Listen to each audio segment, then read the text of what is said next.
Les prix du pétrole brut se sont finalement stabilisés aujourd'hui en s'établissant juste au-dessus des 30 dollars américains le baril, ce qui a donné un bon coup de pouce à plusieurs actions sur les marchés boursiers. Mais plusieurs analystes pensent que les prix du pétrole vont rester bas, du moins dans les prochains mois. Les prix du pétrole brut ont commencé à se stabiliser quand les États-Unis ont commencé à faire face à une vague de froid extrême la semaine dernière. Tandis qu'en Europe, les investisseurs ont regagné un peu d'espoir grâce aux mesures de redressement économique. Les prix du pétrole ont baissé de plus de 25 % depuis le début de cette année. L'Iran a annoncé la semaine dernière qu'elle augmentera sa production maintenant que les sanctions américaines et de l'Union européenne ont été levées.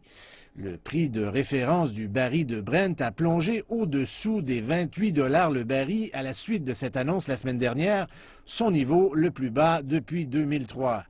Et bien que les prix du pétrole aient commencé à se remettre lundi, les analystes n'entrevoient pas cela comme le début d'un véritable redressement à long terme. Les prix du pétrole brut dépendent de trois facteurs majeurs, l'offre, la demande et le dollar. La partie de l'offre est très désordonnée alors que l'Iran et l'Arabie saoudite disent qu'ils vont augmenter leur production quotidienne.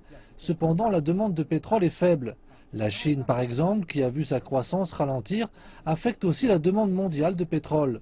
En même temps, le dollar américain est entré dans un cycle de resserrement. Pour toutes ces raisons, le prix du pétrole restera bas durant toute l'année. M. Tsao estime que les prix vont fluctuer entre 25 et 40 dollars américains le baril en 2016. Mais tandis que le Moyen-Orient augmente sa production, un des plus grands producteurs de pétrole en Chine, la Société nationale de pétrole offshore, CNOOC, dit qu'elle réduira sa production de gaz et de pétrole de 10 à 25 millions de barils cette année. C'est la première fois depuis 1999 qu'une des trois grandes compagnies pétrolières chinoises a annoncé une telle réduction. CNOOC produit principalement du pétrole et du gaz sous-marin. Donc son coût par baril est plus élevé que d'autres compagnies pétrolières qui font de l'extraction terrestre.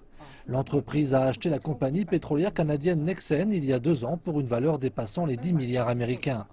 Mais les prix ont commencé à chuter et il n'y a aucun signe de rétablissement à court ou à moyen terme.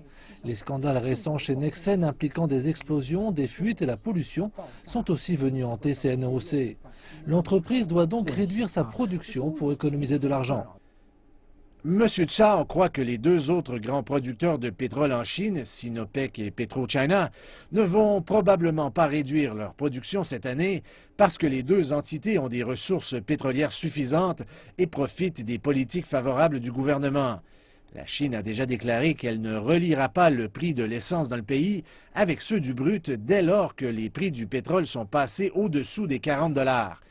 M. Tsao pense aussi que Sinopec et PetroChina vont stabiliser leur production jusqu'à ce que la Chine soit certaine de ne pas avoir à trop dépendre des importations.